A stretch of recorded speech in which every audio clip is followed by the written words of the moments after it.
আম্মাজান খাদিজাতুল কুবরা রাদিয়াল্লাহু তাআলা আনহা তিনি ছিলেন বড় লোকের মেয়ে। আম্মাজান খাদিজার আব্বাজানের অনেক সয় সম্পত্তি, জায়গা জমি, সোনা দানার মালিক ছিল আম্মাজান খাদিজা। একদিন আম্মাজান খাদিজা আল্লাহ রসুলের কাছে পায়গাম নিয়ে আসলো, প্রস্তাব নিয়ে আসলো, হে আল্লাহর পায়গাম্বার, হে নবী, আমি খাদিজা আপনাকে বিয়ে করতে চাই, বিয়ের প্রস্তাব দিতে এলাম। আল্লাহ রসুল বলছেন, ও খাদিজা, তুমি কোথায় আর আমি কোথায়? তোমার আব্বাজানের এত সয় সম্পত্তি, জায়গা জমি, সোনা দানার মালিক তুমি,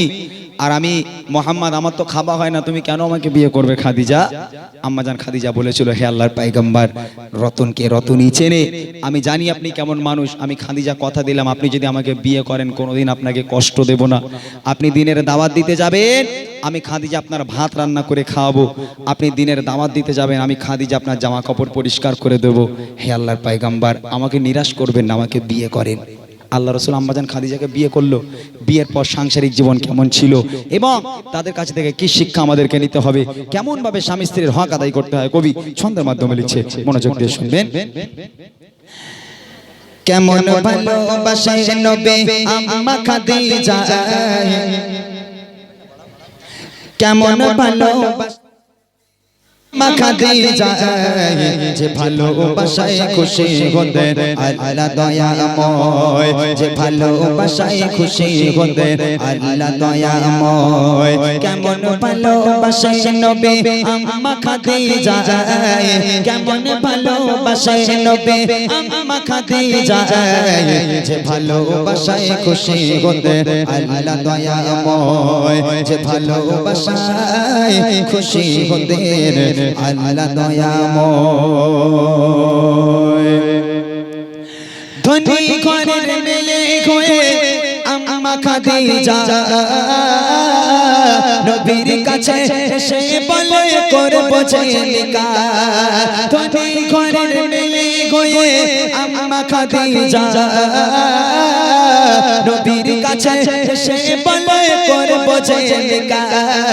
নবী বলে, ও খাদিজা কেন চাও আমায়? নবী বলে, ও খাদিজা কেন চাও আমায়? রতনকে রতনী চেনে অন্য কেহ নয়, ও রতনকে রতনী চেনে অন্য কেহ নয়। কেমন ভালোবাসে নবী আম্মা খাদিজা,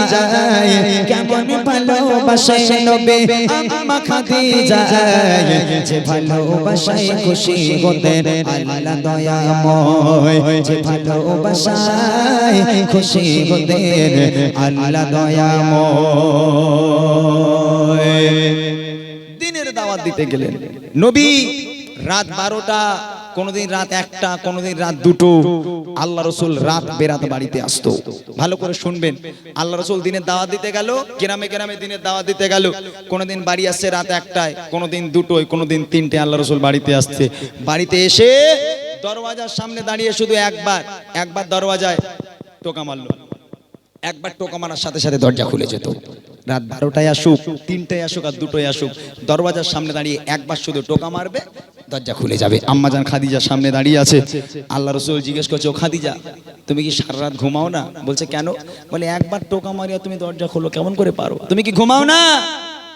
আম্মাজান খাদিজা বলেছিল, হে আমার স্বামী, হে আল্লাহর পায়গাম্বার, আপনি যখন বাইরে থাকেন আমি খাদিজা ঘুমোতে পারি না, বড় টেনশন হয়, বড় ভয় হয়, না জানি কাফেরেরা আপনার উপর কোনো আক্রমণ করে দিল কিনা, কাফেরেরা আপনার কোনো ক্ষতি করলো কিনা, এই চিন্তায় আমি খাদিজা সারা রাত ঘুমাই না, আপনার অপেক্ষা করে দরওয়াজার গোড়ায় বসে থাকি, কখন আপনি বাড়ি আসবেন। আহা হা, কি ভালোবাসা! আমার মায়েরা পারবে। আজকের এই আটপুকুরের মায়েদের উদ্দেশ্যেই আমি বলি, রাগ করবেন না যেন, যদি কোনো একটা যুবক ছেলে রাত 12টার সময় কাজ থেকে বাড়িতে যায়, ওই বাড়িতে গিয়ে আল্লাহ রসুল একবার দরজা টোকা মারতো, আমাদের মতো ছেলেরা বাড়ি গিয়ে একবার টোকা মারলে দরজা খুলবে বলে মনে হয়? হ্যাঁ, ও দরজা টোকা মারা দূরের কথা, কিল মেরে, ঘুষি মেরে, লাথি মেরে দরজা ভেঙে গেল, দরজা ফেটে গেল, আমার মায়েদের ঘুম ভাঙে না, সব জান্নাত থেকে ঘুরে বেড়াচ্ছে, উতি লোকের সঙ্গে গল্প করবো কোনে, আমার স্বামী আমার সোনার চাঁদ, কি ভালোটাই না বাসি আমি। আহা হা, আল্লাহ রসুল আম্মাজান খাদিজাকে কি ভালোবাসতো, কবি লিখছে দেখেন। দিনের দাওয়াত দিতে নবী যায় গো দারে দারে, অপেক্ষাতে বসে থাকে বিবি নিজের ঘরে। দিনের দাওয়াত দিতে নবী যায় গো দারে দারে, অপেক্ষাতে বসে থাকে বিবি নিজের নিজের ঘরে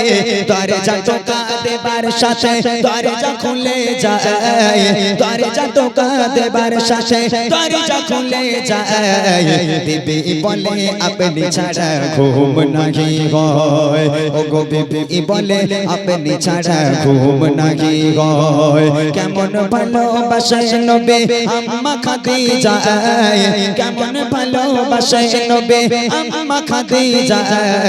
যে ভালোবাসায় খুশি হতেন আল্লাহ দয়াময় যে ভালোবাসায় খুশি হতেন আল্লাহ দয়াময় পরের দিন আবার রাত্রিবেলা বাড়ি এলো দরওয়াজায় টোকা মারলো দরওয়াজা খুলে গেল আম্মাজান খাদিজা সামনে দাঁড়িয়ে আছে আল্লাহ রাসূল আম্মাজান খাদিজাকে দেখে হাউমাউ করে কেঁদে উঠেছে কেন জানেন আল্লাহ রাসূল দেখছেন খাদিজা দাঁড়িয়ে আছে আর আম্মাজান খাদিজার জামাটা এখান থেকে এমন ভাবে ছিঁড়ে গেছে ও জামা সেলাইও করা যাবে না তাবলিও মারা যাবে না এখন এইদিকে আল্লাহ রাসূল হাউমাউ করে কেঁদে উঠেছে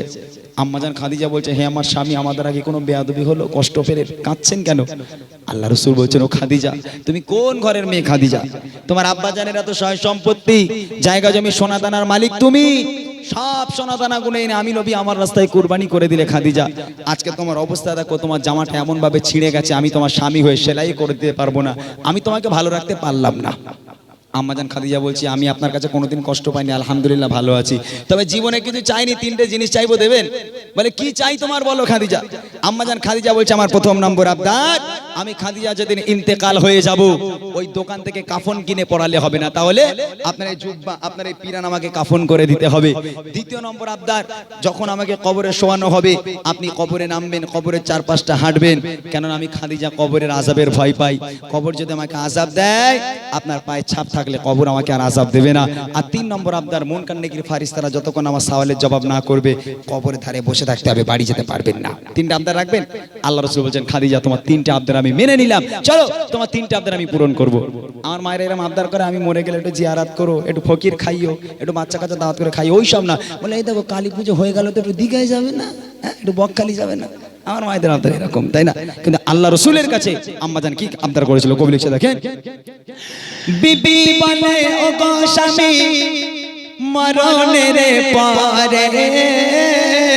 কবরে শোয়াবেন আমায় জুব্বা কাফন করে কবরের চারিপাশে ঘুরবেন খেটে খেটে কবর জানো নাহি পারে আমায় পিছে দিতে থাকবে বসে ফারিস্তাদের সওয়ালের সময় থাকবে বসে ফারিস্তাদের সওয়ালের সময় কবরের কঠিন আযাব বড়ই ভয়ের হয় ও গো কবরের কঠিন আযাব বড়ই ভয়ের হয় কেমন ভালোবাসে নবী আম্মা খাদিজা কেমন ভালোবাসে নবী আম্মা খাদিজা যে ভালোবাসায় খুশি হতেন আল্লাহ দয়াময় যে ভালোবাসায় খুশি হতেন আল্লাহ দয়াময় ইন্তেকাল হয়ে গেল প্রথম নম্বর আবদারে জুব্বা দিয়ে কাফন পরাতে হবে আল্লাহ রাসূলের পিরান দিয়ে কাফন পরানো হলো দ্বিতীয় নম্বর আবদার আল্লাহ রাসূলকে কবরে নামতে হবে কবরে নামলো চার পাঁচটা হাঁটলো এবার আম্মাজান খাদিজাকে কবরে শোয়ানো হলো কবরে শোয়ানোর পর এই মুখটাকে কিবলার দিকে রাখতে হয় না তো আম্মাজান খাদিজাকে কবরে শুইয়ে আম্মাজান খাদিজার মুখটাকে নিয়ে যতবার কিবলার দিকে ঘোরানো হয় আম্মাজান খাদিজার মুখটা ঘুরে অটোমেটিক আবার আসমানের দিকে হয়ে যায় আমার একবার চেষ্টা করা হলো কবরের মধ্যে আম্মাজান খাদিজার মুখটাকে নিয়ে কিবলার দিকে পশ্চিম দিকে ঘোরানোর চেষ্টা করা হলো আবার ঘুরে অটোমেটিক আসমানের দিকে হয়ে যায় সাহাবারাও পেরেশান আল্লাহ রাসূলও পেরেশান মুখ কেন কিবলার দিকে ঘোরে না তিনবার চেষ্টা করা হলো কোনো মতে খাদিজার মুখ কিবলার দিকে ঘোরে না আল্লাহ পাক ওই সময় খবর পাঠায় আমার বন্ধু চিন্তা করবেন না আমি আল্লাহ চাই না খাদিজার মুখটা কিবলার দিকে থাক আমি আল্লাহ চাই না খাদিজার মুখটা কিবলার দিকে থাক খাদিজা দ্বীন ইসলামের জন্য কোরআনের জন্য আমি আল্লাহ আমার জন্য এত কষ্ট সহ্য করেছে এত রক্ত ঝরিয়েছে নিজেকে এত কুরবানি করেছে আমি আল্লাহ এত খুশি হয়ে গেলাম আমি আল্লাহ চাই না খাদিজার মুখটা কিবলার দিকে থাক আমি আল্লাহ চাই খাদিজার মুখটা আকাশের দিকে হয়ে থাক যাতে করে আমি আল্লাহ আরশে মুআল্লায় বসে বসে আমি আমার খাদিজাকে প্রতিনিয়ত দেখতে পারি একবার জোরে বলুন না সুবহানাল্লাহ কি ভালোবাসতো আল্লাহ পাক আল্লাহ তাআলা আম্মাজান খাদিজাকে কবি শেষ কথা লিখছে দেখেন যত সবাই খাদিজাকে কিবলাতে মুখ করে ততবারে আসমানের ওই দিকে যায় যে ঘোরে যত সবাই খাদিজাকে কেবলাতে মুখ করে ততবারে আসমানের ওই দিকে যায় যে ঘোরে আল্লাহ বলে ও গো নবী চিন্তার কিছু নাই আল্লাহ বলে ও গো নবী চিন্তার কিছু নাই খাদিজাকে দেখবো বলে আমি সর্বদাই ও গো খাদিজাকে দেখবো বলে আমি সর্বদাই কেমন ভালোবাসে নবী আম্মা খাদিজা কেমন ভালোবাসে নবী আম্মা খাদিজা যে ভালোবাসায় খুশি হতে আল্লাহ দয়াময় যে ভালোবাসায় খুশি হতে আল্লাহ দয়াময় যে ভালোবাসায় খুশি হতে